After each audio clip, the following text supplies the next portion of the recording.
नमस्ते। मैं हूँ विनती और आज मैं आपको एक छोटी सी कहानी सुनाने वाली हूँ। ये कहानी है चित्रकार और उसके अनमोल साथी की। बहुत बहुत साल पहले एक युवा चित्रकार था। वो अपनी कला में माहिर था और उसका एक अनमोल साथी था, उसकी नन्ही बिल्ली तारा। उस छोटे से कस्बे में उस चित्रकार के चित्र कोई नहीं खरीदता। उसके रंग और कागज भी खत्म हो गए। अब उसके पास बस एक वक्त का खाना खाने लायक पैसे बचे थे। तो वो चित्रकार बाजार गया और उन पैसों से एक मछली खरीद लाया।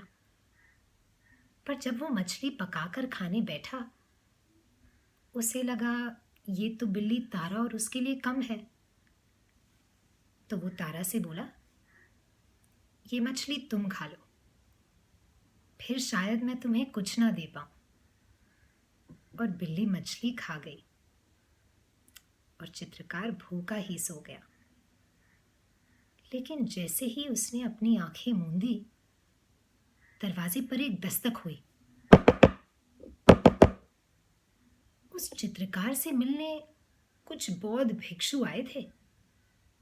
एक भिक्षु बोला, हमें भगवान बुद्ध का एक चित्र बनाना है जिसमें उनके चारों ओर जीव जंतुओं का चित्रण हो। उसने चित्रकार को पैसे दिए और जाते जाते बोला, लेकिन याद रहे, उस चित्र में बिल्ली नहीं होनी चाहिए। ऐसा सुना गया है कि भगवान बुद्ध को बिल्लियां बिल्कुल पसंद नहीं थी। चित्रकार ने शर्त मान ली। अगले कई हफ्तों तक वो चित्र बनाता रहा। एक एक करके सभी जीव जंतुओं के चित्र भी बनाए। बिल्ली तारा उसे काम करते चुपचाप देखती रहती। लेकिन एक दिन उसने खाना खाने से इनकार कर दिया। वो उदास थी कि उस चित्र में वो नहीं है।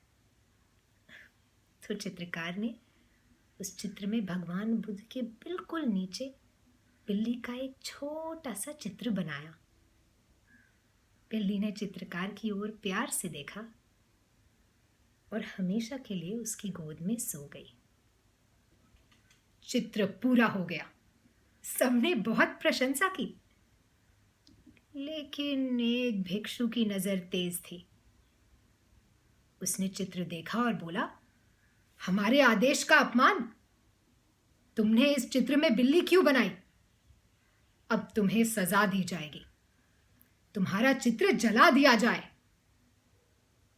पर जैसे ही वो चित्र के पास गए, उन्होंने देखा कि भगवान बुद्ध मुस्कुराने लगे और बिल्ली उनके नीचे नहीं, उनकी गोद में बैठी थी और उनका हाथ प्यार से बिल्ली के सर पे रखा हुआ था। सब चिल्ला उठे, ये तो चमत्कार है, चमत्कार है। और फिर उन्होंने चित्रकार को छोड़ दिया। तो ये थी चित्रकार और उसके अनमोल साथी की कहानी।